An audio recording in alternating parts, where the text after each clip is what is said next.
Adelante, vamos iniciando.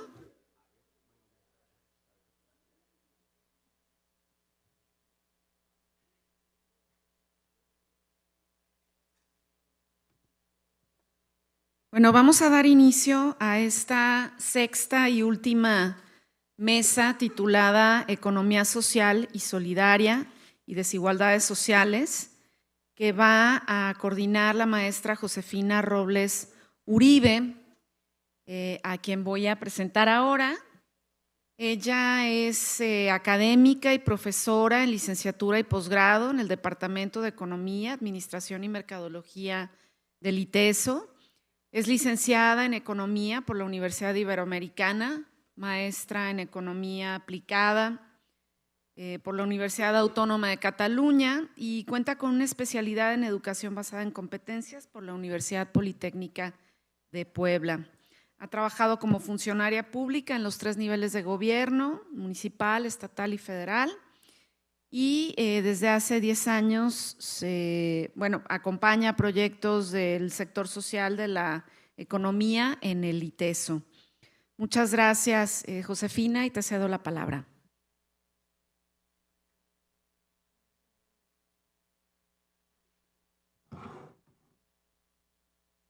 Una disculpa, buenos días a todas y a todos. Bueno, vamos a iniciar esta sexta y última mesa y qué más, bueno, me gustaría decir que cerramos con broche de oro, aunque todo ha estado de excelente nivel. Y nosotros creemos, los que estamos aquí sentados, y seguramente muchos de los que están aquí enfrente de nosotros, es que un camino, una vía para atender estas grandes desigualdades que hemos ido analizando a lo largo de las 5 mesas previas y que es un tema recurrente dentro del Seminario Permanente de Desigualdades, es la economía social y solidaria, ¿sí? Entonces, este tema va a tratar de abordar a través de 3 ponencias estas prácticas y principios de la economía social y solidaria y cómo pueden contribuir tanto a abordar las desigualdades, pero sobre todo a mitigar esas grandes disparidades económicas y sociales, ¿no? La economía social y solidaria se caracteriza por la cooperación, por la participación democrática, por el compromiso con el desarrollo sostenible, sobre todo por la inclusión y la equidad, ¿no? Entonces, a través de iniciativas que hacen cooperativas, organizaciones, colectivos, mutualistas y demás, así como empresas sociales o algún otro sector social de la economía, pues están centradas en la persona y no en el capital, ¿no? No buscan este crecimiento infinito o este extractivismo, sino que buscan un crecimiento que permita la inclusión y la justicia social, ¿no? Y para eso tenemos a nuestros 3 invitados, la doctora Aimé, no sé si la pudieran poner en pantalla, está conectada desde el Cutonalá.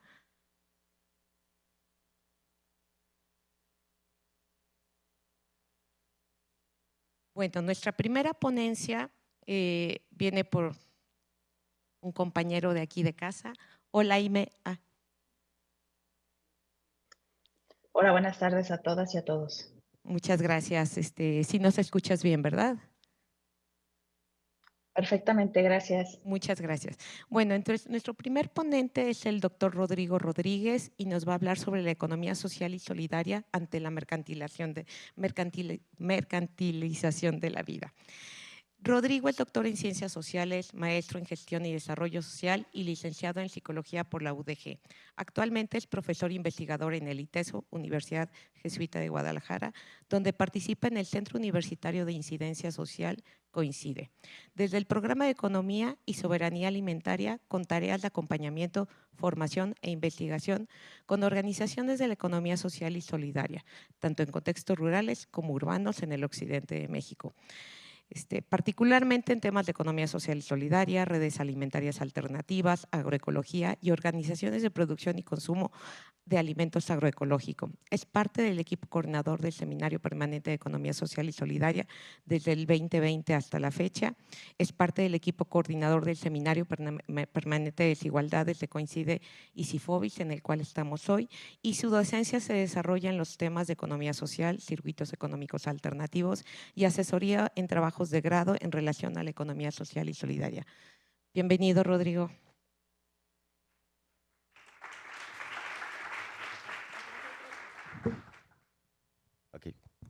Bueno, pues te agradezco la presentación.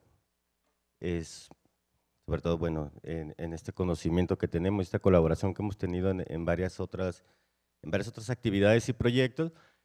Y agradezco también la oportunidad de poder conversar con ustedes sobre este tema en el que he estado involucrado junto con otros colegas. Voy a tratar de ser un poco amplio en ese asunto. En cuanto a los temas de cómo abordamos acá el tema de la economía social y solidaria y por qué consideramos, por qué creemos que efectivamente puede ser una apuesta ante esta mercantilización de la vida, ¿no? Esto que hemos visto, es decir, un tema que trasciende no solamente lo económico en términos, pues, digamos, monetarios. Entonces, les agradezco que se pone la primera diapositiva. Al decidir pensar como por dónde empezar a abordar esto, pues, claro, habría que estar imaginando a lo mejor cuál es esta primer mirada que tenemos sobre lo económico y de la economía, y esta perspectiva neoclásica que efectivamente es la que seguimos viendo, entendiendo, conociendo en las propias universidades, pues con la que nos encontramos con los estudiantes cuando queremos hacer un trabajo con ellos. Esa es el primer shock que encuentran cuando tratamos de hablar de la economía, y que encontramos también que muchas veces se convierte en aspiraciones que están puestas por algunas personas que tienen emprendimientos que de entrada consideran que pudieran ser distintas, pero bueno, se encuentran ante estas dificultades.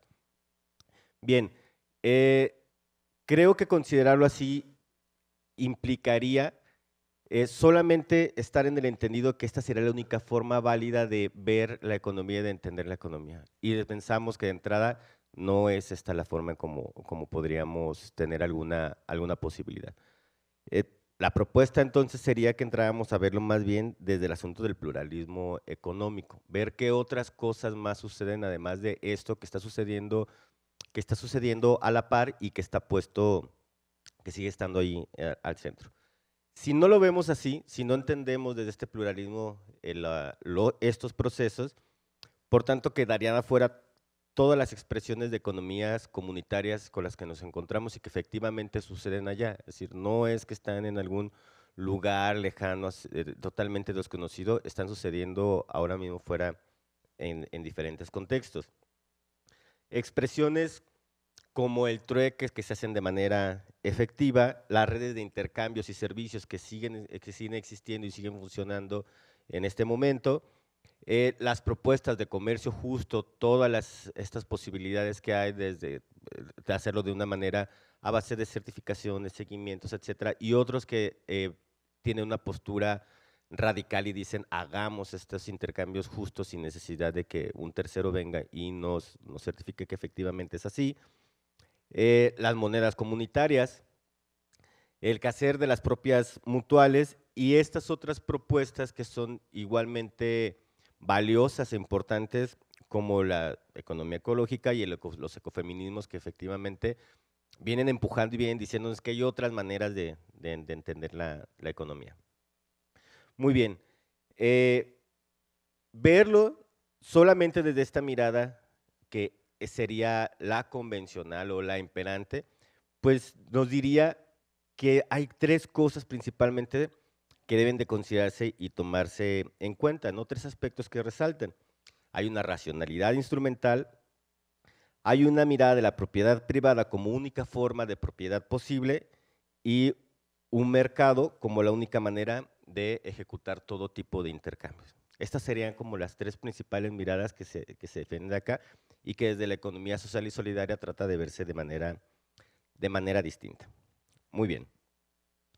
Bueno, ¿qué sucede cuando entendemos esta forma de entender la economía y el tipo de relaciones que están puestas ahí? Que se va convirtiendo también en un patrón cultural que nosotros mismos vamos siguiendo y vamos aspirando a ese patrón cultural, ¿no? Es decir, parecería que no solamente estamos hablando de intercambios de mercancías o intercambios económicos, sino que estamos hablando de intercambios en cuanto a relaciones, en cuanto a maneras de relacionarnos, en cuanto a maneras de entender el otro. De forma que siguiendo esa lógica, solamente valdría la pena estar en relación con el otro, en torno con el otro, en cuanto yo tenga de manera muy planeada y específica qué puedo ofrecer y qué puedo obtener de ese tipo de relación. Implicaría incluso que la única manera de relacionarme con el otro y cuidar los intereses sería hacerlos míos y propios, sacándolos totalmente de lo colectivo. Es decir, no habría otra forma de entender el cuidado de los propios, del propio beneficio, del propio bien, si no fuera solamente mi beneficio y mi propio bien. Y eso implicaría, además, que para poder conseguirlo tendría que ser en torno a una lógica de competencia. Es decir, para poder hacer eso, estaría montando una serie de relaciones con el otro, donde específicamente me voy vinculando a través de la competencia con el otro. Yo tengo que tener ese diferenciador contigo. Yo tengo que conseguir esto, hacerlo propio y entonces mantenerme en una posición jerárquica de poder que me permita mantenerlo y seguir con él. Siguiendo esa misma lógica y esa racionalidad, veamos que está puesta ahí, se va poniendo en el contexto, de que el mercado, si lo pensamos de esa forma, se convierte en la única forma válida de generar relaciones, no solamente relaciones económicas, sino relaciones sociales, relaciones con el otro. Y quienes defienden el mercado a toda costa, o estos intercambios de mercado, dirían, bueno, es que efectivamente el mercado es ese sitio que nos dice qué sí es válido y qué no es válido. Lo que no está en el mercado se va a encargar de sacarlo de la jugada. Entonces, todo lo que esté en el mercado es una posibilidad de conseguir ese beneficio. Llevándolo al extremo, algunos dirían también que el mercado se convierte en la expresión máxima de la libertad, ¿no? Yo todo lo puedo colocar ahí, yo todo lo puedo obtener ahí, yo todos los beneficios los puedo sacar de ese sitio, ¿no? Eso que llamamos mercado, ese mecanismo, esa forma de ponerlo ahí. Como si funcionara de una manera totalmente aparte y desligada de lo que efectivamente sucede a nivel de las relaciones y a nivel de las personas que están ahí.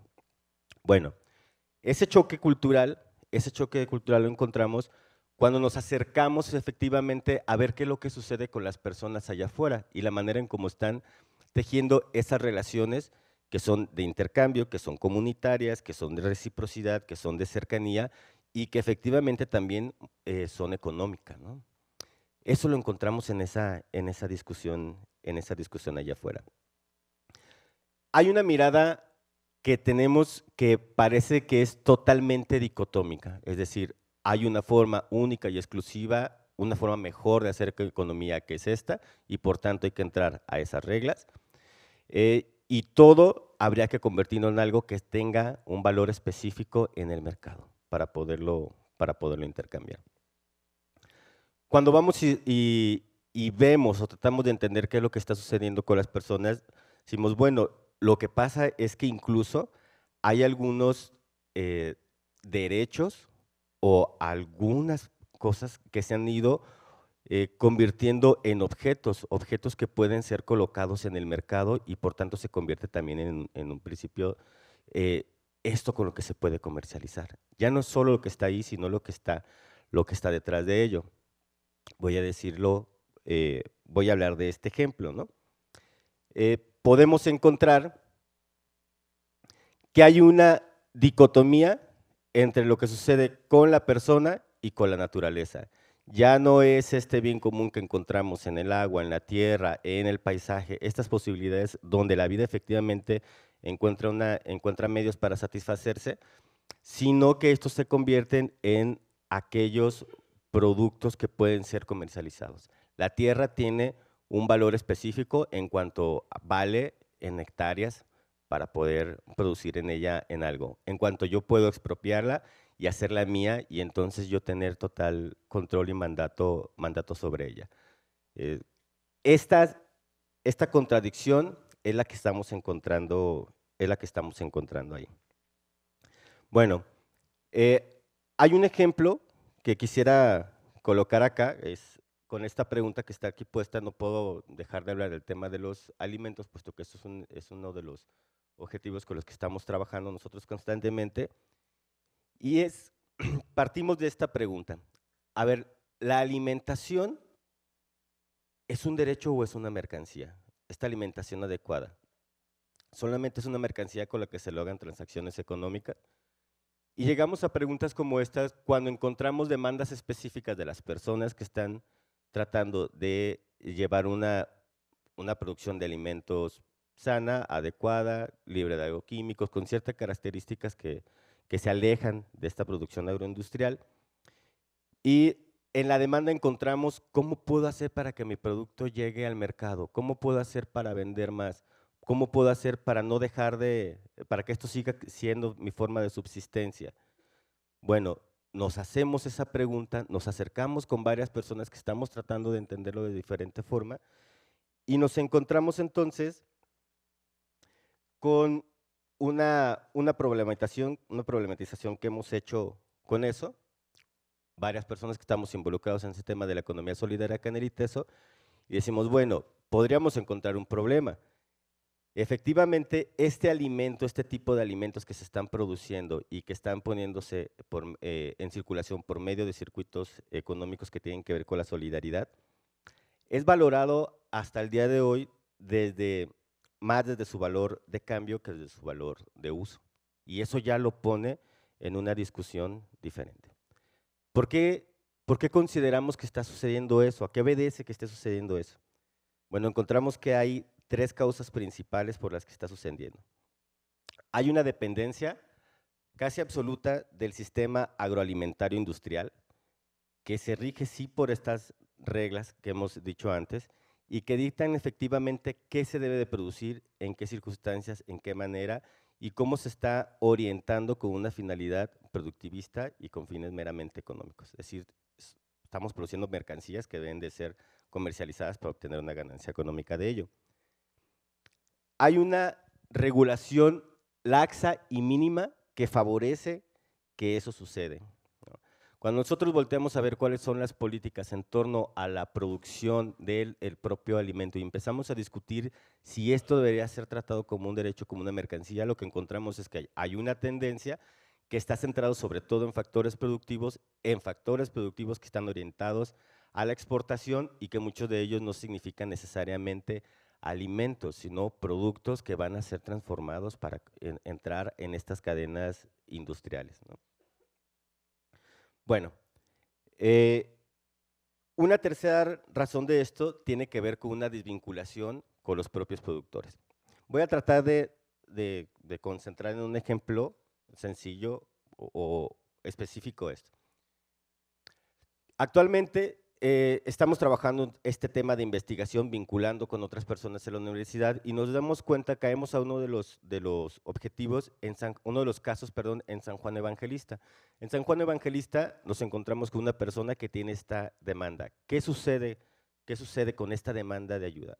No estamos logrando que nuestros emprendimientos puedan ser sostenidos. Pero resulta que esta persona es alguien que actúa como un guardián de semillas criollas. Es decir, son semillas de libre circulación, de libre polinización, que no tienen ningún tipo de patente y que buscan que se estén constantemente reproduciendo de manera libre. Encontramos además que esta persona tiene dificultades con la tenencia de la tierra. Ha tenido que vender lo que tiene de tierra para comercializar y entonces tiene que acudir a la renta de esta tierra. Y encontramos que junto con ello está sucediendo que esta tierra y esta manera de producir cada vez es más difícil. Yo no tengo tierra, no puedo seguir reproduciendo estas semillas. La tierra ha aumentado de una renta de 5,000 pesos a 25,000 pesos en un lapso de 3 años y eso es implicado sobre todo porque viene una presión por medio de la producción agrícola centrada en el agave y una presión inmobiliaria del otro lado que lo que dice es yo no puedo rentar en menos que esto, el espacio para producir. Ok, si nosotros estuviéramos entendiendo solamente el tema de poder llegar al mercado y poder que algo se pueda comercializar y se mantenga ahí, estaríamos sacando los papeles esenciales que tienen que ver con la reproducción de la propia vida y con la reproducción de los propios medios para sostener esa vida. Las miradas que ha tenido, voy a cerrar con esto, las miradas que ha tenido la economía social y solidaria han ido girando sobre todo en entender estas posiciones de acercamiento a los mercados, facilitar acceso a los mercados, a estas posiciones que sí vienen desde la economía feminista y que nos dicen tenemos que politizar esto y estar hablando que no, ni todo es el mercado, ni todo es mercantilizable.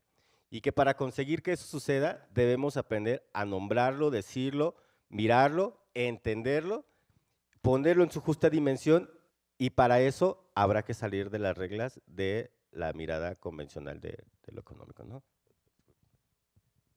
Muchas gracias, Rodrigo, realmente. Gracias. Muy interesante para abrir este último panel, pues la pregunta, ¿no? ¿Qué tanto mercantilizamos la vida? Y yo como economista del mercado del trabajo, ¿no? O sea, cómo nos mercantilizamos en la tierra y en las personas, ¿no? Nuestro siguiente ponente es el doctor Alberto Irazábal. Alberto también de casa, bienvenido. Alberto nos va a presentar los modelos económicos y de gobernanza para la paz. Alberto es egresado de la Universidad Iberoamericana de la Ciudad de México en la carrera de Ingeniería Industrial. Es doctor en Gestión Avanzada de Organizaciones y Economía Social por la Universidad de Mondragón en España. Por más de 12 años acompañó a comunidades indígenas celtales en Chiapas en la cadena de valor del café, la miel, cosméticos y del sector de las finanzas solidarias. Es consejero de diversas organizaciones sociales nacionales e internacionales y actualmente es el director del Centro Internacional de Investigación de la Economía Social y Solidaria de la Ibero, Ciudad de México. Bienvenido, Alberto.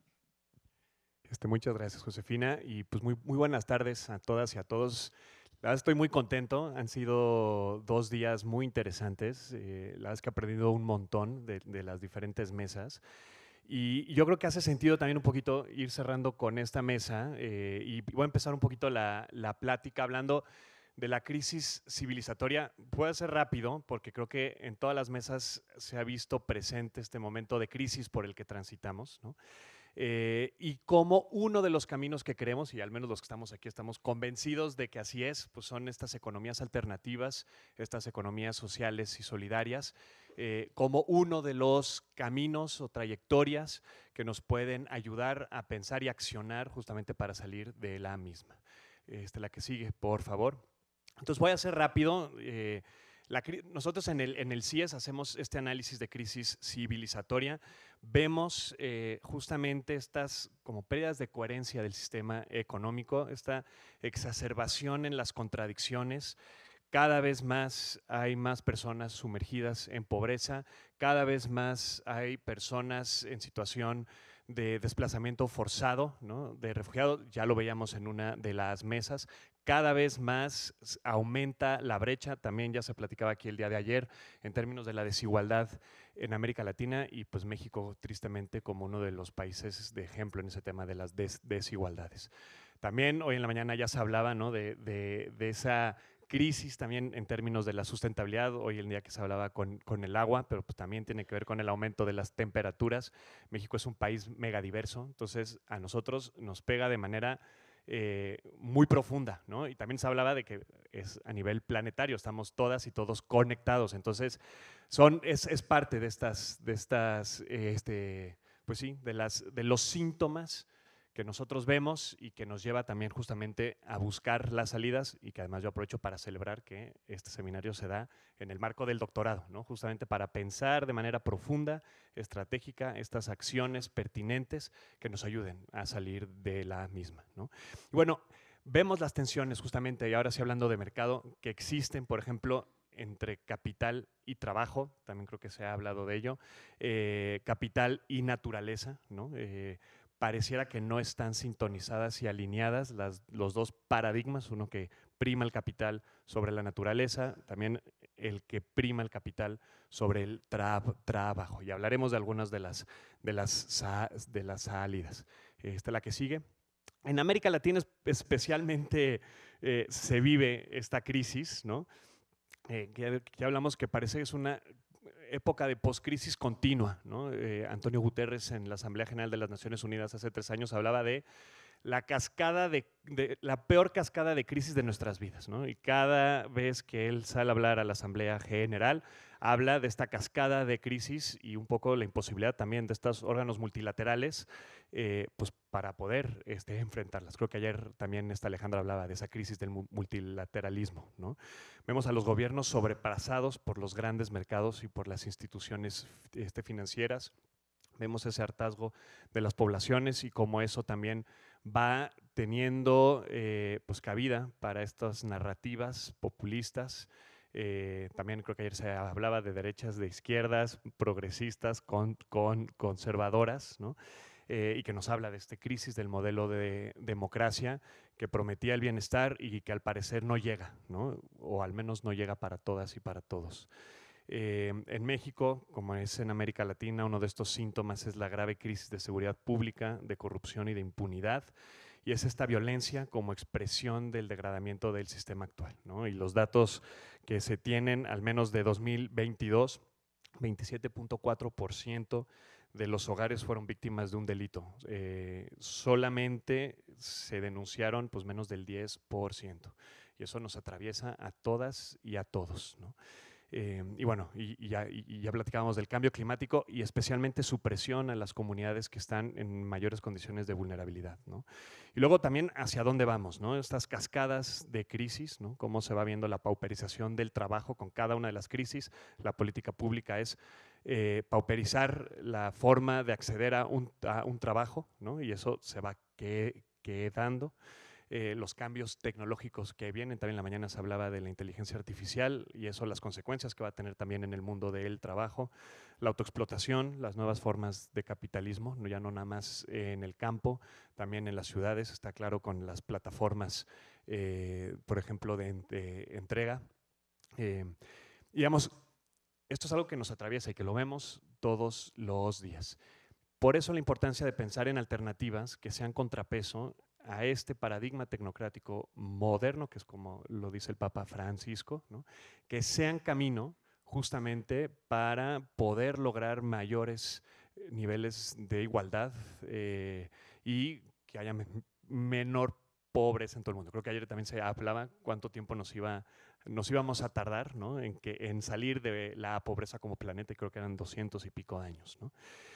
La que sigue, cuando hablamos de economía social y solidaria, hay un punto de partida para el país, no estamos en cero, ¿no? En la Constitución mexicana, en el artículo 25, dice que al desarrollo económico nacional concurrirán con responsabilidad social el sector público, el sector social y el sector privado, ¿no? Y que además la ley va a establecer los mecanismos que faciliten la organización y la actividad social desde el sector social.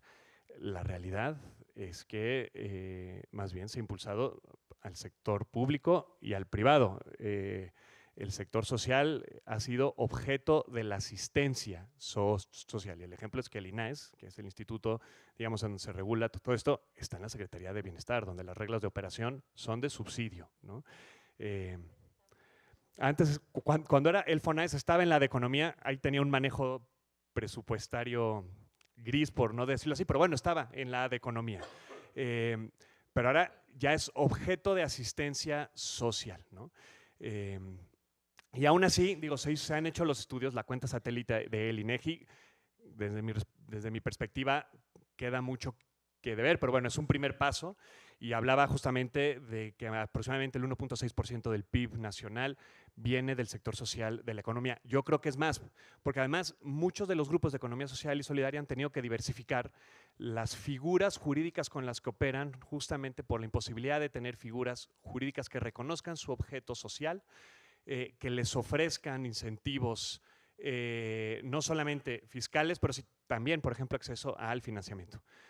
Para la banca es muy difícil financiar las cooperativas porque te presentan, por ejemplo, un acta constitutiva con 300 socios ligados y dicen, ¿y esto yo cómo lo financio? ¿No? Entonces, ahí hay un impasse importante. Pero bueno, ese es el punto de partida, es lo que tenemos. Ahorita voy a hablar un poquito más de eso, la que sigue. Desde la perspectiva teórica, ¿no? Para mí es el salir de la crisis son muchos de los caminos. Hablamos de economías para la igualdad, la paz y la vida. porque son muchas economías. Ya veíamos hoy todo el tema de los cuidados, ¿no? Hay toda una línea teórica de economía de los cuidados, hay toda una línea teórica de economía feminista, economía circular, ¿no? Economía social, economía solidaria, vertiente europea, vertiente latinoamericana. Entonces son una serie de caminos que interpelan justamente la salida de un modelo que vemos genera exclusión, genera desigualdad. Y para los que estamos en esto, es una oportunidad para construir esperanza en una época de desesperanza, que es por la que transitamos. La que sigue, por favor. Y esta definición me gusta, es un compuesto de varias definiciones de varios de los referentes de la economía social y solidaria, que habla que son modelos alternativos de hacer economía, que es de producir, distribuir, de consumir, de reinvertir, ¿no? Que se pone al servicio de las personas y su buen vivir, que el buen vivir es un concepto de los pueblos originarios. En el mundo occidental lo podemos hablar de su bien común, ¿no? Que igual y puede ser un concepto más cercano. En la vida comunitaria tienen su referente y están sustentados por el principio de la reciprocidad, la cual compete no solo a la vida social, sino también a la relación con la naturaleza. Consolida vínculos sociales armónicos y duraderos entre comunidades sin la explotación del trabajo ajeno y está enfocada a construir un desarrollo alternativo. La que sigue. Y lo que trae de fondo es el potencial que tienen este tipo de alternativas, ¿no? Parten desde lo local, principalmente como respuestas organizadas a partir de bienes de propiedad común o formas de organización colectiva, ¿no? Y hace rato veíamos el tema de, nos decía Rodrigo, ¿no? La propiedad privada como única forma de propiedad. En el país, más de la mitad del territorio es de propiedad colectiva, ¿no? Ya sea ejidal, o de bienes comunales, ¿no? Entonces, hay un potencial enorme, ¿no? En pocos lugares del planeta sucede esto, pero aún así, como que parece que la narrativa es la propiedad privada. Este tipo de organizaciones que se organizan en torno a esta lógica persiguen la viabilidad económica, participan en los mercados con mucha dificultad, y ahora les voy a platicar de ED2, pero está a su favor el poner a la persona por sobre el capital. Eso les lleva a tomar decisiones que no se toman desde un paradigma económico convencional, ¿no? Y su prioridad es cumplir con su objeto social, que está ligado a ese bienestar de las personas que participan en esa iniciativa, ya sea una cooperativa de vivienda, sea una comunidad o una cooperativa de producción indígena campesina. La que sigue. Eso lo hacen construyendo relaciones basadas en la cooperación internamente, que es procesos democráticos muy complejos, ¿no? Pero que son los que le dan el sentido justamente, y de buscar relaciones más humanas en las transacciones comerciales. Y justo me gustaba mucho que hablabas del mercado. Un compañero jesuita me decía que muchas de estas, y usaba la analogía del león, ¿no? El mercado como el león.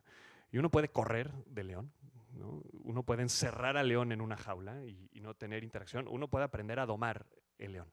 Probablemente te come, porque el león, pues como el mercado, te aplasta y te lleva, ¿no? Pero muchos grupos aprenden justamente a domar a ese león y a participar en el mercado sin que ese mercado se lleve de lleno sus principios y valores, porque eso es lo que suele pasar, ¿no? Y eso requiere de una gobernanza fuerte interna, requiere de una perspectiva y requiere de alianzas, ¿no? Y la formación y el aprendizaje son ejes centrales de sus modelos empresariales, organizativos, económicos, sin dejar atrás a la naturaleza, ¿no? Siempre tomando en cuenta ese proceso de armonía. La que sigue. Y les pongo dos casos, no les traigo gráficas, les traigo casos. El primero es el de Yomolatel, creo que muchas y muchos lo conocemos. Es un caso de una cooperativa de productores celtales que nace muy cercano a la misión de Bachajón en la selva norte de Chiapas. Estos son datos de hace un año y medio, pero bueno, son 6 empresas sociales. Aquí en el ITESO hay un Capeltic, que es una de ellas.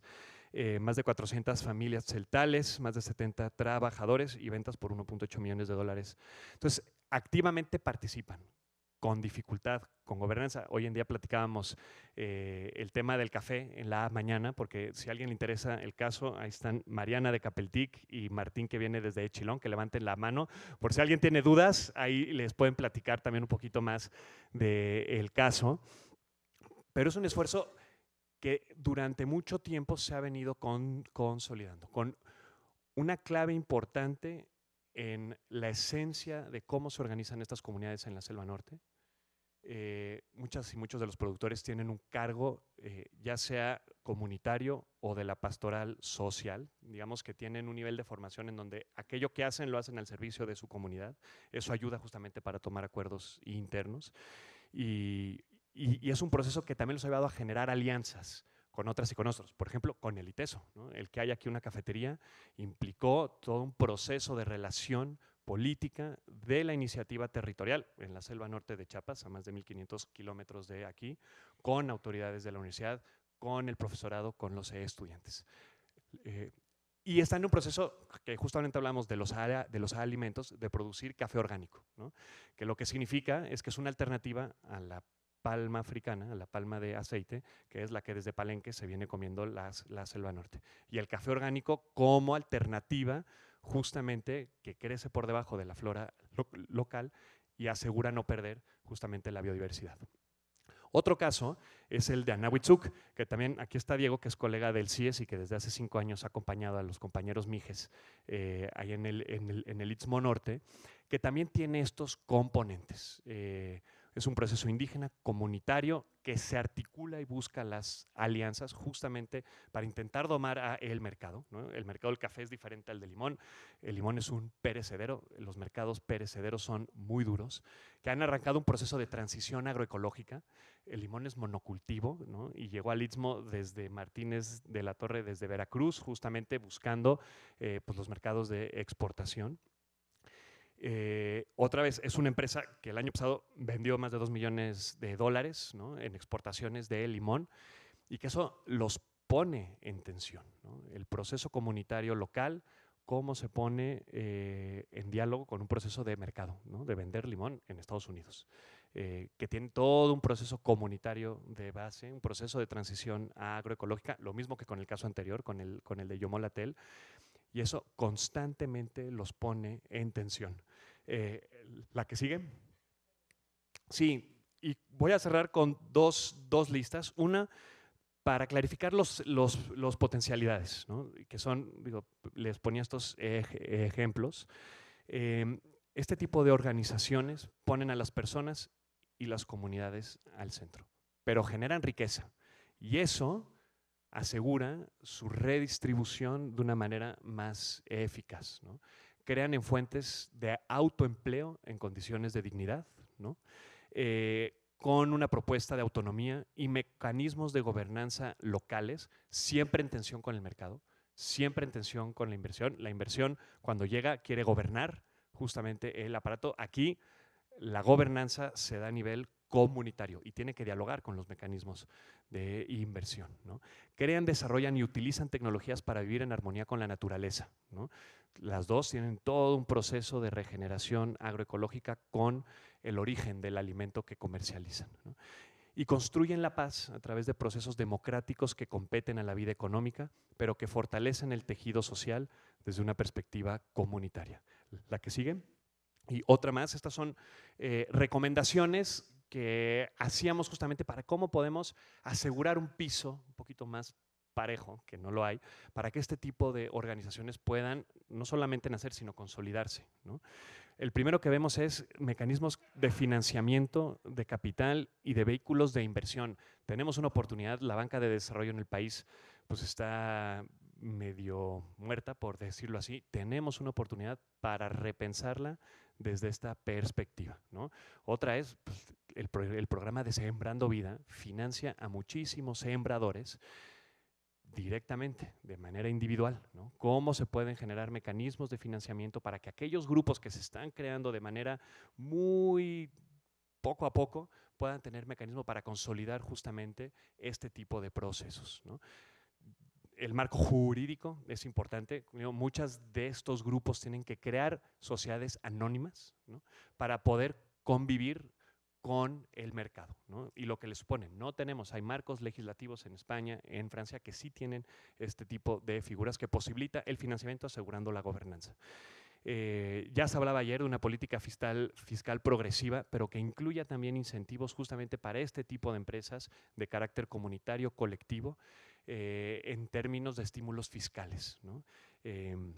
reorientación de programas de educación dual, de educación técnica, para generar justamente pues esta base de personas que puedan acompañar estos procesos. Y los vemos en muchos de los tecnológicos que están en el campo, los jóvenes, que bien, como que el cooperativismo es anécdota de sus papás o de sus abuelos, ¿no? De la cooperativa en la que estuvieron, pero ellos están estudiando temas de empresas desde el marco individual, ¿no? Ahí hay una ruptura.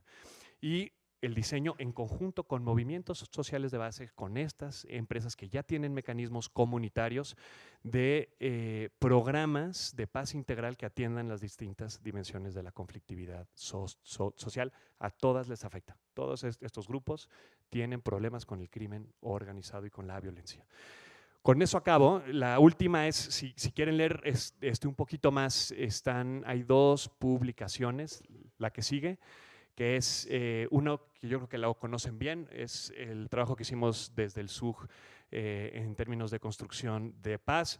El otro también tiene las propuestas de política pública que se hizo desde la Ibero, ahí también hay una sección que habla de ello.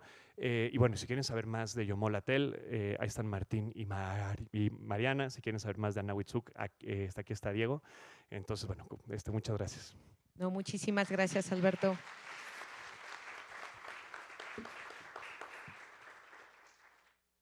Tocaste temas muy importantes que vamos como cerrando lo que se ha vivido a lo largo de ayer y la mañana de hoy, y esta parte del reto del entendimiento, pero sobre todo lo de la regulación, o sea, cómo creamos reglas que no necesariamente nos incluyen a todos, ¿no? O sea, en este proceso de redistribución. Bueno, nuestra tercera ponente es la doctora Aimé Pérez Esparza, y nos va a hablar sobre la importancia de la cooperación en la economía social y solidaria. Aimé. Muchas gracias. Bienvenida, Aimé, muchas gracias. Aimé cuenta con estudios de licenciatura en Administración de Empresas por la Universidad Autónoma de San Luis Potosí, tiene una maestría en Negocios y Estudios Económicos y un doctorado en Ciencias Económicas Administrativas por el CUSEA aquí en la Universidad de Guadalajara. Es profesora de tiempo completo en la Universidad de Guadalajara por los últimos 12 años. Desde el 2016 a la fecha se ha desempeñado como jefa de Departamento de Emprendimiento, Comercio y Empresa en el CU Tonalá, en el Centro Universitario de Tonalá.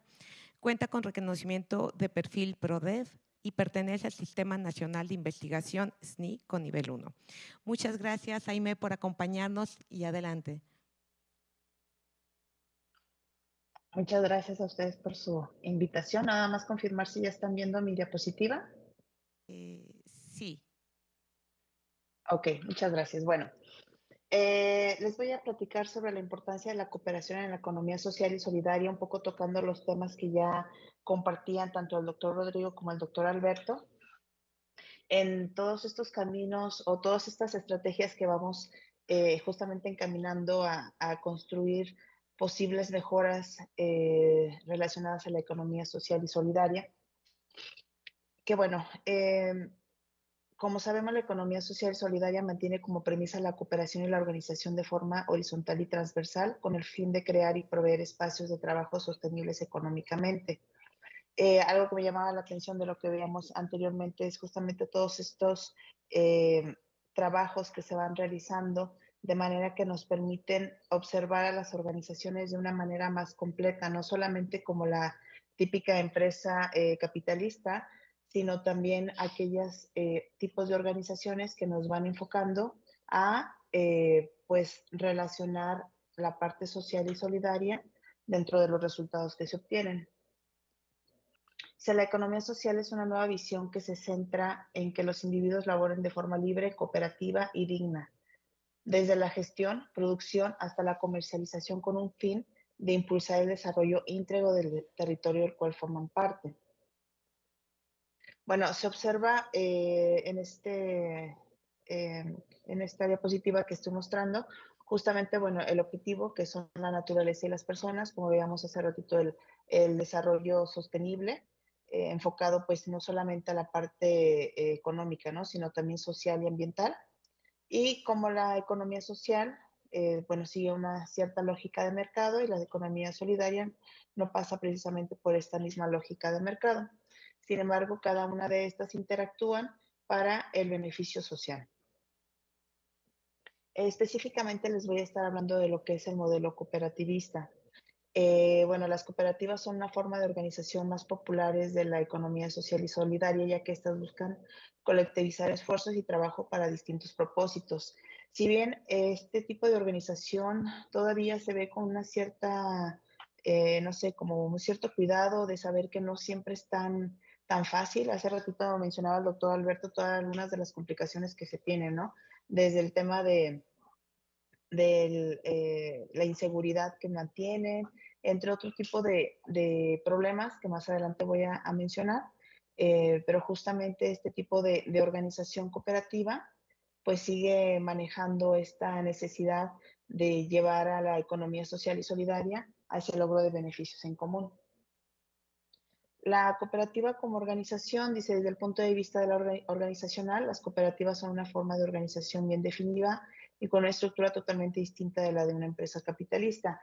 Es muy importante tomar en cuenta que dentro del sistema cooperativista, pues la cooperativa también se ve como una organización, ¿no? Dentro de este tipo de modelo, pues también se tienen que tener ciertos entendidos desde la parte de dirección, gestión de estrategias, diseño de todas aquellas herramientas que les puedan permitir a las cooperativas el logro de objetivos, que no se vea nada más como, bueno, nos vamos a juntar y a ver qué sale, ¿no? Sino saber que se tienen que desarrollar ciertas actividades y demás que permitan a la cooperativa, pues también como esa parte de desempeño y competitividad dentro de la misma. Dice, las cooperativas como forma de organización se plantean en dos ámbitos de acción, uno interno vinculado con la redefinición de la cooperativa como organización y otro externo relacionado con la interactividad del sector cooperativo en un medio ambiente dinámico en permanente transformación. Como toda organización, la cooperativa pues tiene que estar atenta a lo que está sucediendo en nuestro entorno. El entorno, como sabemos, es totalmente cambiante, donde se ve afectado pues por todo el tema de innovación, de tecnología, de cambios sociales, económicos, políticos, medioambientales. Entonces, se tiene que estar manejando un continuo avance dentro del mismo. Normalmente solemos ver algunas cooperativas que tienden a ser muy, pues lo que se hacía en el pasado lo siguen haciendo, ¿no? No tienden a veces tanto a cambiar, sin embargo, no todas son así. Ahorita veamos un caso, bueno, dos casos que me parecen súper interesantes de cómo justamente pues las cooperativas pueden ir tomando esos cambios que tiene el entorno e ir beneficiándose e ir sacando una mejor producción o ir acercándose a otros mercados, no solamente quedarse en el mercado interno, sino tener la posibilidad de salir a otros mercados, conocer otras estructuras organizacionales y bueno, de ahí ir generando mayores beneficios. Las cooperativas como sistemas abiertos, que bueno, era parte de lo que mencionaba anteriormente, ¿no? De cómo la cooperativa pues no puede quedarse solamente en la parte interna, ¿no? De cómo se van a manejar los socios, de cuáles son a lo mejor los objetivos individuales, sino tiene que ver toda esta parte externa que va a afectar en un futuro a la organización. Entonces, pues es justamente como ir direccionando estos esfuerzos y encaminándolos a todos los cambios que suceden en el entorno, ¿no? Porque también como en las empresas capitalistas, pues también sucede, ¿no? Que de repente llega un cambio y se acabó la empresa, porque ya no fueron capaces de ir siguiendo este tipo pues, de cambios existentes en el entorno. Entonces, dentro de las cooperativas también es importante ver esta parte de cómo se puede realizar y que no es tan sencillo quizás como a lo mejor en una estructura de una empresa capitalista, sino se van a manejar otro tipo de estrategias internas que les permitan justamente a las cooperativas hacer frente a estos cambios.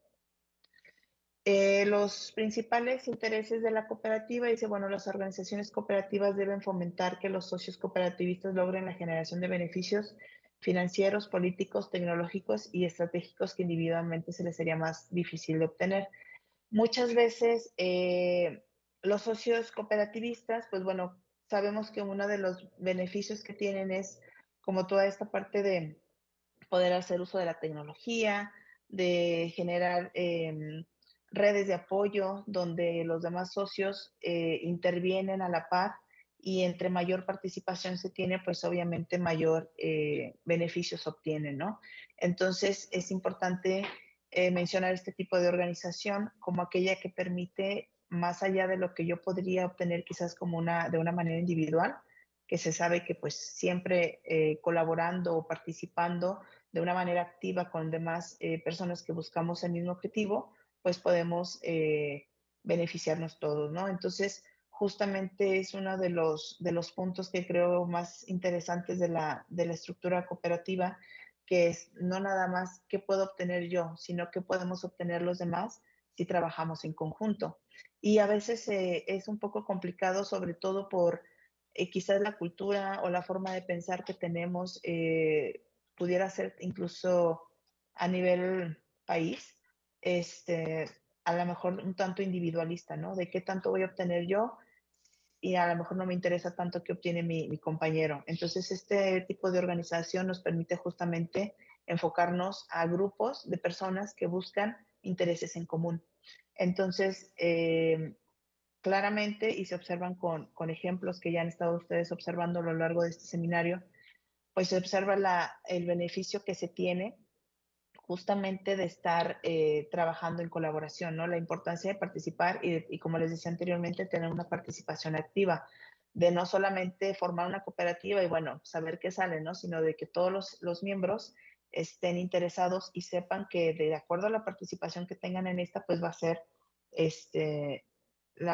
como la parte justamente del desempeño o competitividad que van a tener.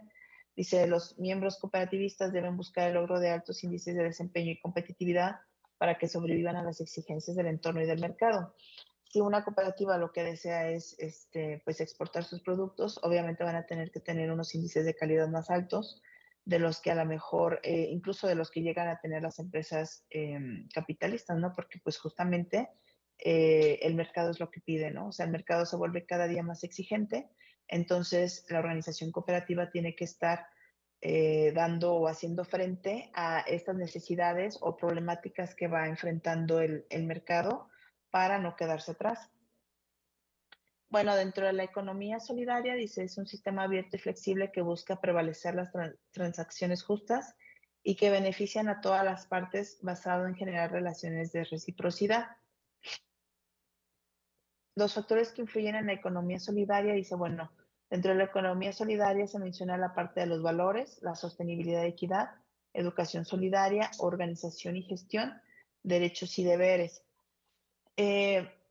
Como les mencionaba hace rato, muchas veces parte de nuestra cultura es un tanto individualista, entonces justamente la intención de desarrollar estos valores que nos hagan saber o nos concienticen de la necesidad que se tiene de empezar a trabajar de manera colaborativa, de saber que obtenemos mayores beneficios si trabajamos entre más personas que de manera solitaria y justamente con un beneficio hacia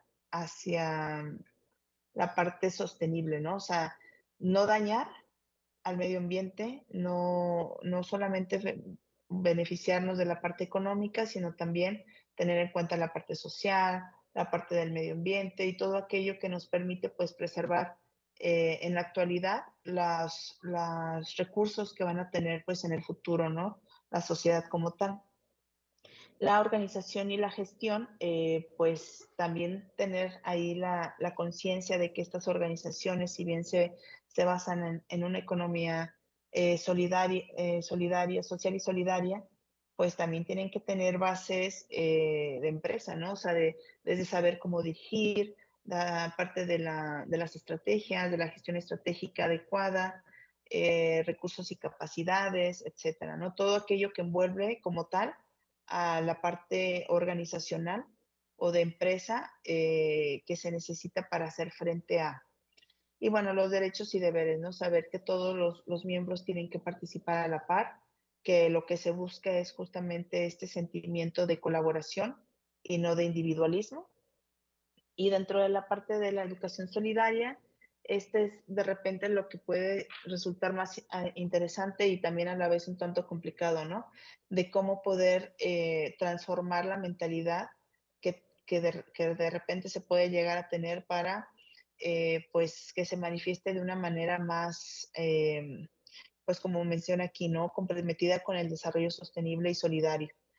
Y, y bueno, creo que me fue un poquito rápido, pero quería más o menos respetar el tiempo. Entonces, como les estaba mencionando en estas diapositivas, pues básicamente esa es como la intención, ¿no? De generar o de mostrarles un poquito la, la organización cooperativa como tal, como una organización, que no nada más es cuestión de unirnos y a ver qué sale, ¿no? Sino de unirnos, pero saber que se tienen una serie de responsabilidades, una serie de conflictos relacionados con el entorno y que tenemos esa necesidad o ese sentimiento de que todos los demás puedan llegar a un punto, ¿no? Por ejemplo, ahorita escuchaba al doctor Alberto y se me hacía súper interesante la manera en cómo menciona esta parte de los ejemplos, ¿no? De Yomalatel y Anahuizuk, espero haberlos pronunciado bien. Y aparte con el gusto que los nombra, ¿no? O sea, ya cuando uno trabaja, yo tuve el gusto de trabajar con cooperativas lecheras, ya cuando uno está como en contacto con este tipo de organizaciones, te das cuenta todo lo que implica, ¿no? O sea, no nada más es, bueno, vamos a juntarnos a ver qué sale, sino es todo un tema súper complejo y cuando empiezan a dar resultados y cuando empiezan a ser cooperativas que tienen ese nivel a nivel nacional o internacional, es cuando realmente observamos que el modelo cooperativista pues sigue funcionando, ¿no? Y que para ciertos sectores pues de la sociedad sería un magnífico modelo organizacional que permitiría pues el crecimiento económico, ¿no? A nivel país. Muchas gracias, Jaime. Gracias a ustedes. Retomo de tus palabras como yo le digo como un desacople, ¿no? O sea, la cooperativa como una organización que al interior vive principios, valores que prima la persona, pero luego al exterior está inmersa en un mercado que es este león, ¿no? Entonces, pues hay como un desacople en las funciones y hay que buscar el como sí. Bueno, pues muy ricas las 3 presentaciones. Ahorita tenemos unos minutos todavía para el diálogo. Y seguiríamos la misma temática o tomar 2, 3 preguntas. Si quieres, tenemos 1, 2 y 3 y 4. Bueno, serían las 3 primeras.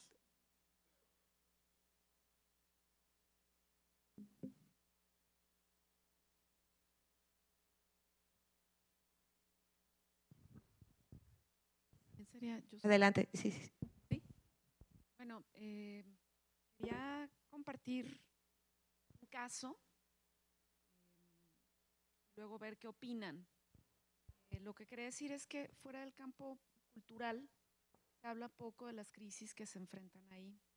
Por ejemplo, los procesos que están dándose de mercantilización de la cultura, la profundización de la precarización de sus trabajadores.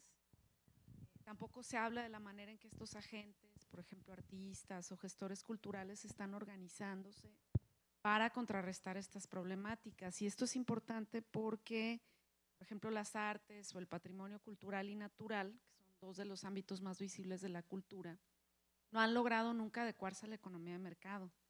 Incluso los economistas culturales reconocen que hay fallas en los mercados culturales.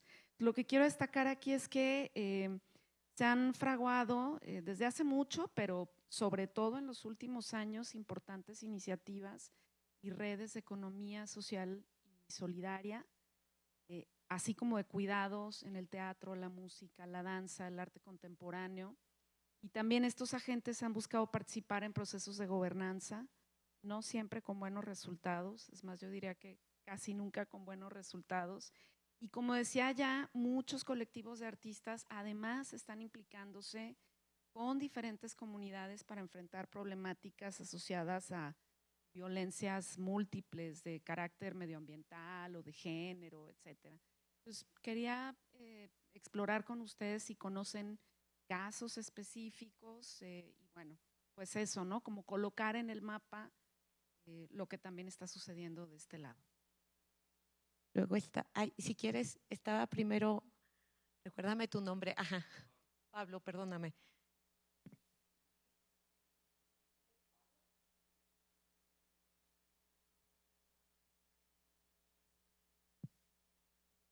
tengo una pregunta para el doctor Alberto. Y es, entiendo que su trabajo está titulado algo así como Economía Solidaria y Paz, pero me pregunto, ¿cuál es la relación contraria, ¿no?, entre las economías solidarias y la capacidad para la violencia organizada? Y digo esto en el sentido de el capitalismo se ha expandido a través del uso de la violencia y lo hace constantemente. Y al menos en México posee de un Estado que le provee la capacidad de ejercer violencia y además tiene mecanismos como el crimen organizado, que son básicamente grupos armados al servicio de economías ilegales que funcionan como mercados, ¿no? Entonces, entiendo la idea como de la resistencia, pero también parece evidente que esto sucede principalmente en sistemas económicos relativamente pequeños. No me imagino, por ejemplo, una economía solidaria en un producto estratégico como el petróleo o en la fabricación de tecnologías avanzadas. Entonces, y para ello yo me imaginaría que sería necesaria la violencia organizada. Entonces me pregunto si usted sabe cómo se pueden compaginar el sistema económico y el sistema militar en la economía solidaria. Ok, luego tomamos, ajá, no, Leopoldo va después, perdona. Sí.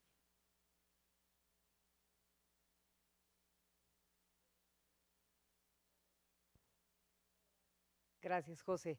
Pues muchas gracias, Jaime, Rodrigo, Alberto. Escucharnos, creo que es enriquecedor y recarga el espíritu. Seré breve, dos preguntas, dos comentarios que me gustaría escuchar. Primero para Rodrigo. El mercado ha adquirido un gran peso específico. Al escucharte, bueno, todavía lo confirmo más, ¿no? Creo que legitima cualquier práctica económica, por más injusta que ésta sea o por más que atente contra la sostenibilidad de la vida.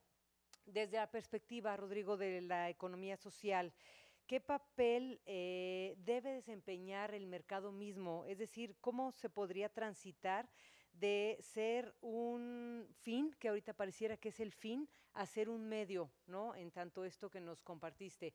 Y la otra pregunta, Alberto, los vínculos humanos, después pues de escucharte también lo confirmo, creo que los vínculos humanos se han reducido a ser vínculos transaccionales en términos de la economía, siendo actualmente la economía, creo, la mayor dictadura, ¿no? Es esta forma que gobierna y que rige nuestra vida y las relaciones.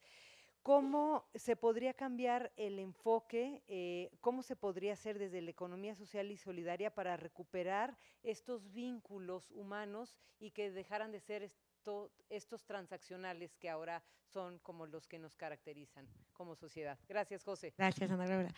Tenemos una última, creo que solo estaba Leopoldo o hay alguien más. Entonces, si nos permiten, responden y luego tomamos porque son 3 más para no saturar.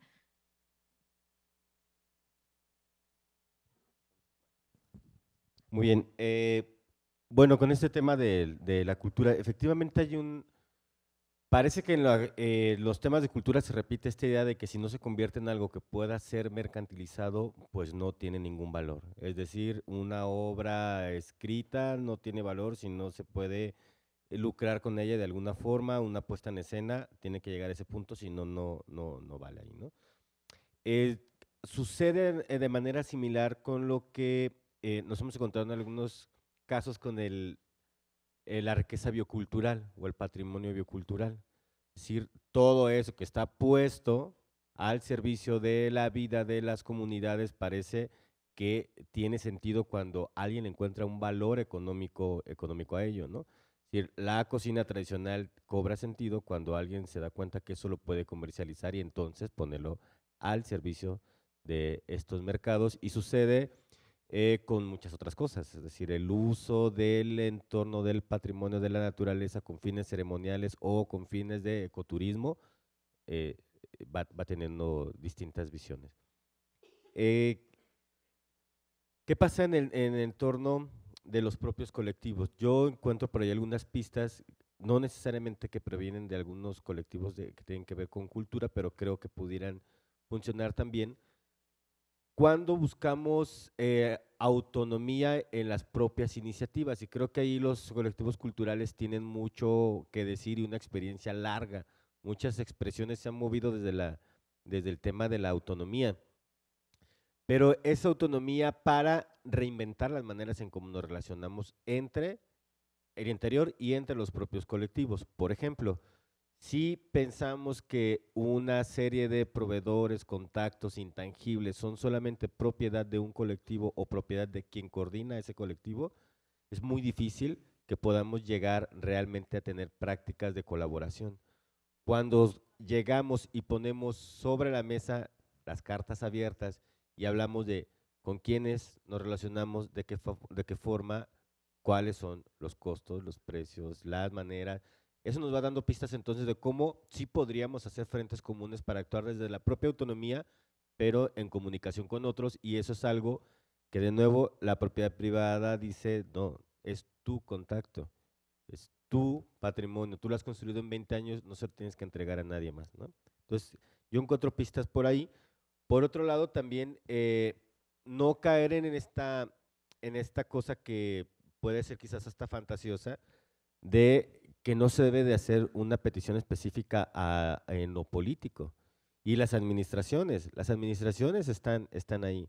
No quiere decir que queramos actuar con autonomía, no quiere decir que no queremos un Estado que también sea fuerte, que permita mecanismos de democracia suficientes, centros de futurizaciones que hacía ayer también David, ¿no? Pero que sí debe de regir y decir cuáles son las reglas que permitan entonces que el tema cultural no esté puesto en una empresa que maneja el boletaje en el Estado, o por ejemplo, ¿no? Bueno, creo que por ahí puede haber algunas pistas. La otra es si estos mercados son fines o son medios, o cómo transitar hacia ello.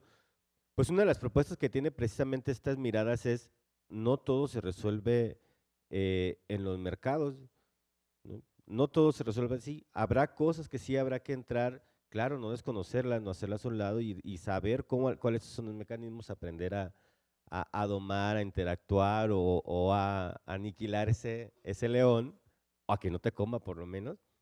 Pero no todo se define en términos de mercados, no todo es comercializable, ¿no?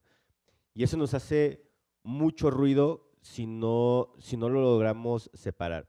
Se hablaba en la mesa anterior acerca del tema de cuidados. A ver, tú puedes ponerle un precio a una hora de cuidados de enfermería, pero eso no sustituye de ninguna manera a todo lo que está puesto detrás del valor monetario que pueda tener, ¿no?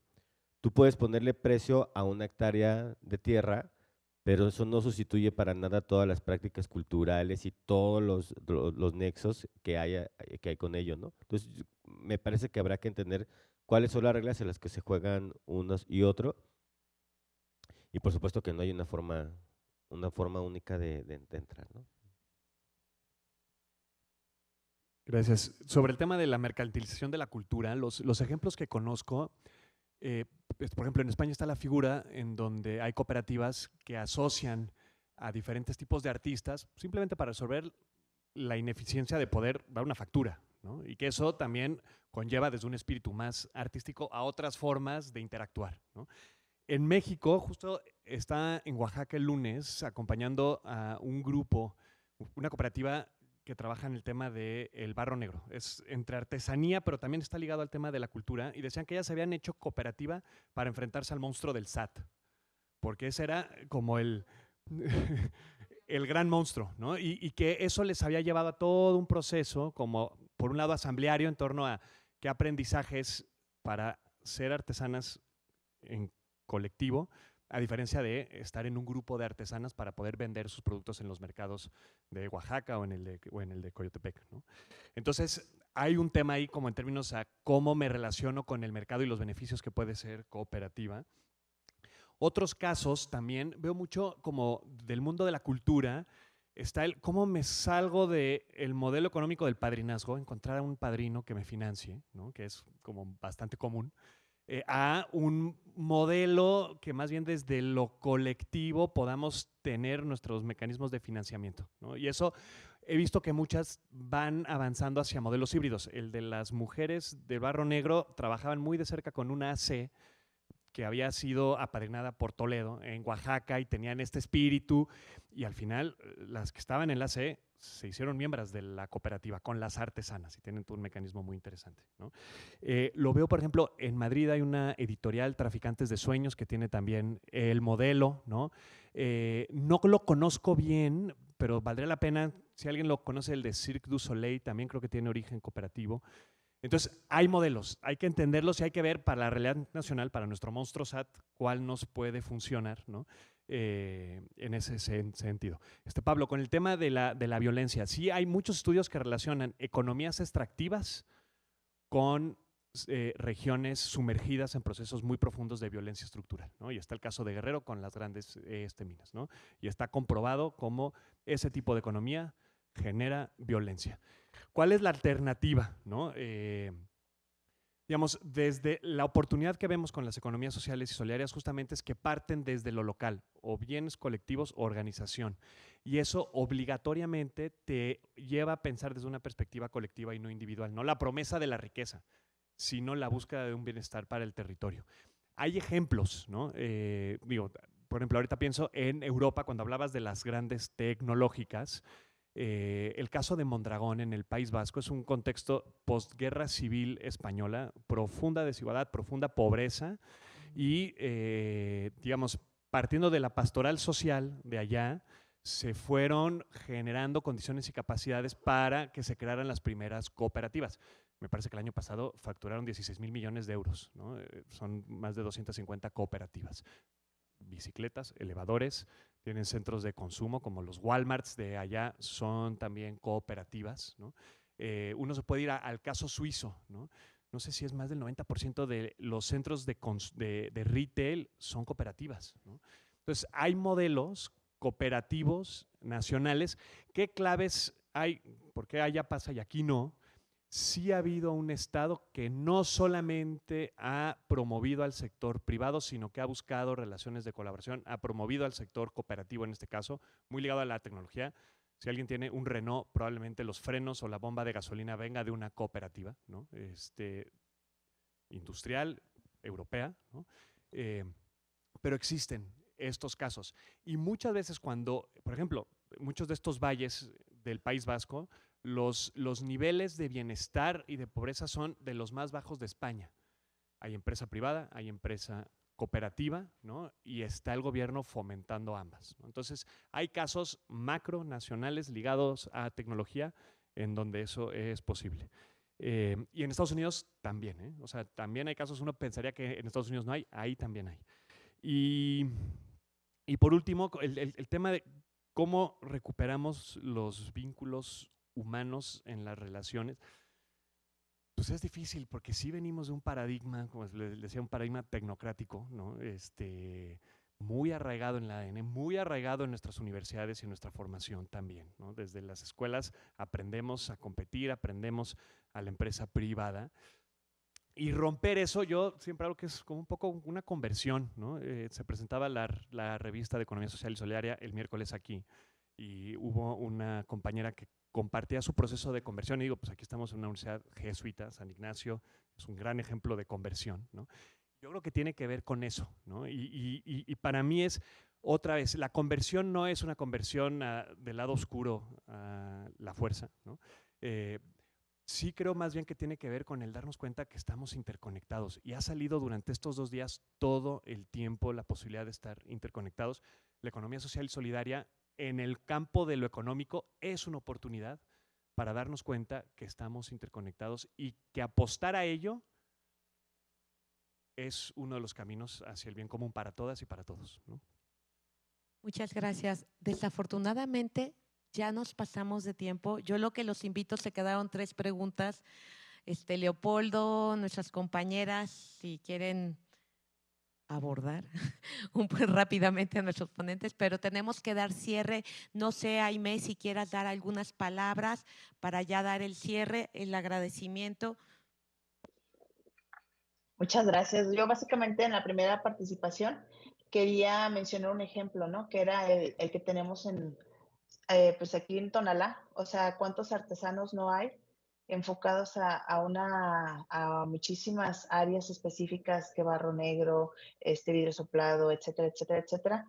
Y toda la problemática que existe con estos artesanos tonaltecas y que ha sido muy complicado, pues a lo mejor llegar a ellos, ¿no? Entonces, por ejemplo, este tipo de modelo, como mencionamos, de cooperación, pues sería muy útil, ¿no? Para ellos, pero ahí nos enfrentamos a otro tipo de problemas relacionados justamente a la mejor a esta parte individual y no al deseo a lo mejor cooperativista. Entonces creo que ahí tendríamos un ejemplo de cómo poder llegar a esta parte, a alguno de los temas culturales que tenemos aquí cerquita, que pues son nuestros artesanos tonaltecas. Muchas gracias. Bueno, pues si quieres van cerrando y yo les voy dando su reconocimiento Claro que para no sí. excederme más. Muchas gracias a las 4 por su participación. Y bueno, como ya nos lo adelantaban, es momento de ir cerrando, por lo que ahora pasaríamos a la actividad de clausura del seminario. Y para ello le pediría primero al doctor Carlos Moreno que tome la palabra y después a la doctora Sofía Palau para que haga lo propio.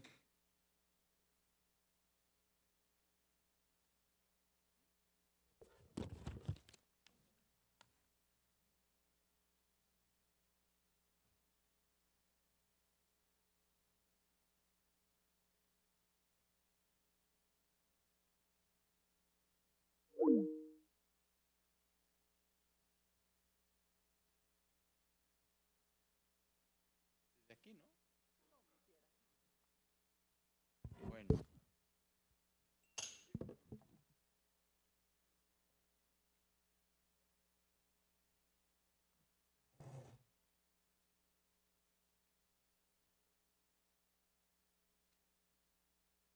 Bueno, yo había tomado unas notas y creo que ya se me cuatrapearon porque me toca la infame tarea de hacer como una recapitulación, lo cual pues es complicado. Ah, ya, más o menos. A ver, aguántenme tantito.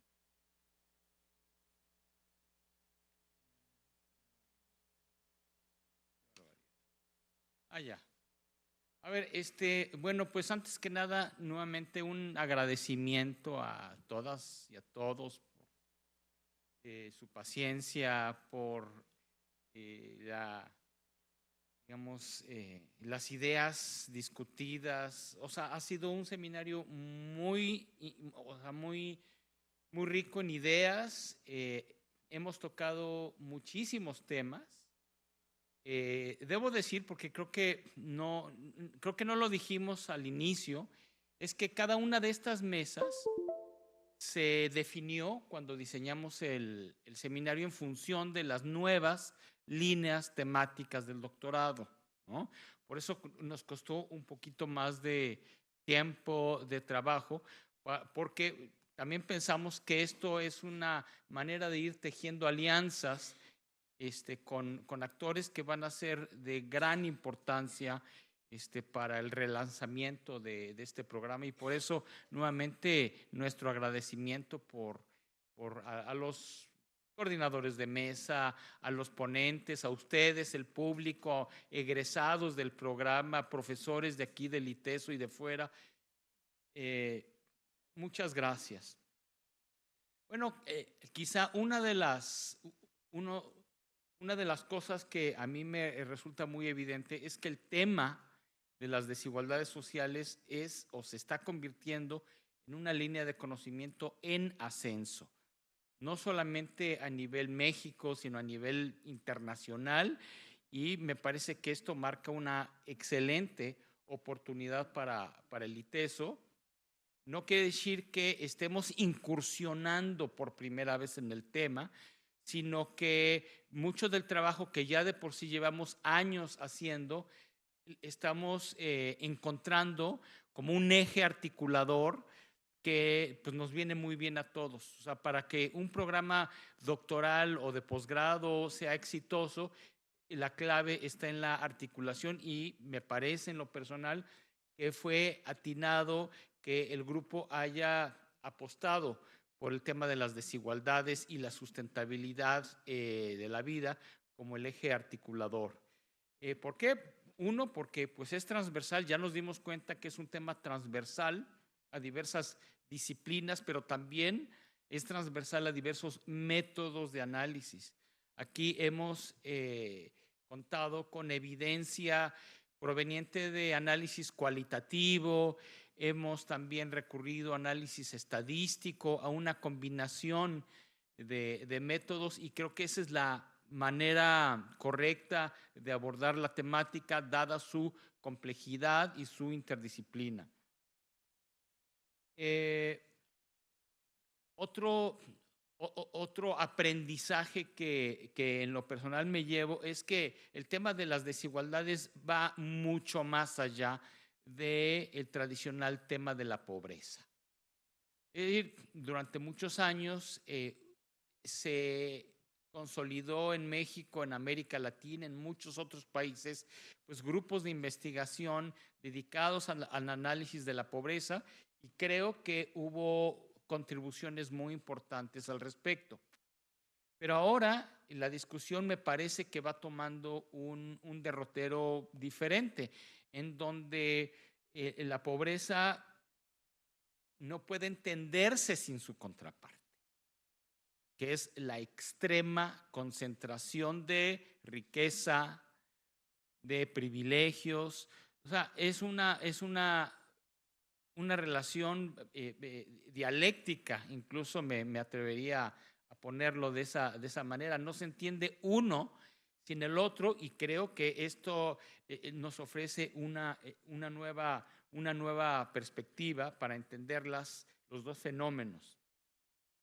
El tema no se agota, por supuesto, en un tema de bajos ingresos, sino de exclusión sistémica con profundas raíces históricas, políticas, jurídicas y socioculturales, incluyendo pues esta tendencia que también estamos viendo a ver que muchos problemas colectivos, problemas públicos, tienen una dimensión cultural innegable, en donde muchas de las prácticas están legitimadas a través de discursos, de retóricas, que de alguna manera quieren legitimar paradigmas como el individualismo, la propiedad privada, la meritocracia, y que de alguna manera han contribuido a la perpetuación de las desigualdades sociales en el mundo.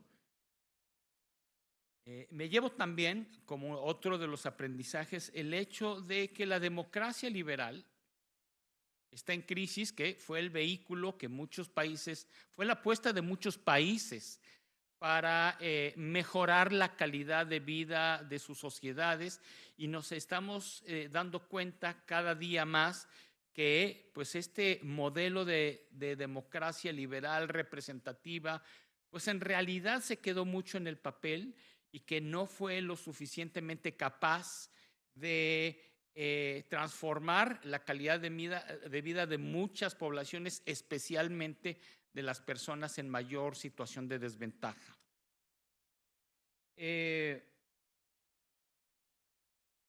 Y también me llevo el hecho de la importancia del Estado. Creo que muchas de las ponencias abordaron la necesidad de una presencia mucho más firme, mucho más clara del Estado, que en las últimas décadas se está viendo desmantelado por nuevos regímenes, no solamente en México, sino en muchos países. Vean lo que está pasando en Estados Unidos con Trump. Hay un desmantelamiento de esta idea de burocracias profesionalizadas, del ejercicio democrático de la autoridad, pero finalmente es un ejercicio de autoridad, y sin estos elementos pues es imposible pensar en cambios en la creación de un sistema integral de cuidados, de un sistema de acceso universal a servicios como la salud, el hecho de que las poblaciones en movilidad puedan ejercer plenamente sus derechos. Si no hay una reconstrucción democrática del Estado, me parece que pues esto no va a tener sostenibilidad a lo largo del tiempo. En fin, son algunas de las ideas que rescaté y que obviamente les dejo. Muchas gracias nuevamente y pues nos seguimos viendo.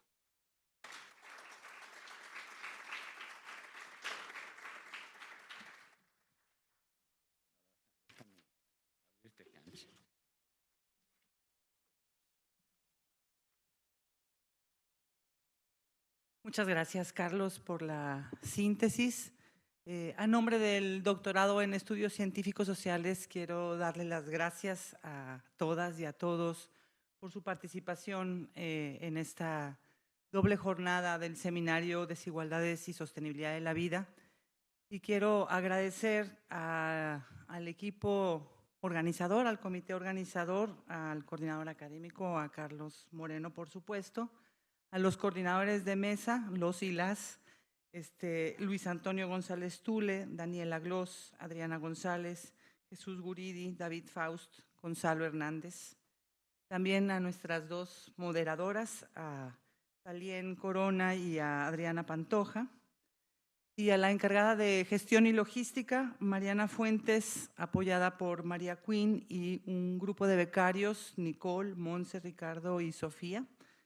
Pues muchas gracias a todos y nos seguiremos viendo.